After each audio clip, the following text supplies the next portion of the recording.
বীরভূমের একটি কলেজের তৃণমূল ছাত্র পরিষদের টিচার্স ডের দিনে কিরকম ধরনের অশ্লীল নাচ আপনারা শুধু দেখুন। এই রাজ্যের কলেজের সংস্কৃতিটা কোন জায়গায় নিয়ে গেছে মাননীয় মুখ্যমন্ত্রী তথা ব্রাত্য বসু।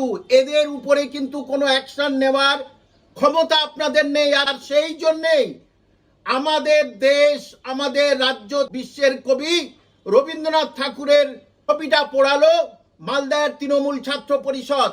অর্থাৎ যেমন মমতা ব্যানার্জি তিনি স্টেজে উঠে নানা রকম মিথ্যা বলেন, ঠিক তেমনি হয়েছে তার রাজ্যের এই ক্যাডাররা এবং তার রাজ্যের এই তৃণমূল ছাত্র পরিষদের। অবিলম্বে এদের বিরুদ্ধে ব্যবস্থা নেওয়া উচিত, না হলে রাজ্যের শিক্ষা ব্যবস্থা তলানিতে তো চলে গেছে, আরো তলানিতে চলে যাবে।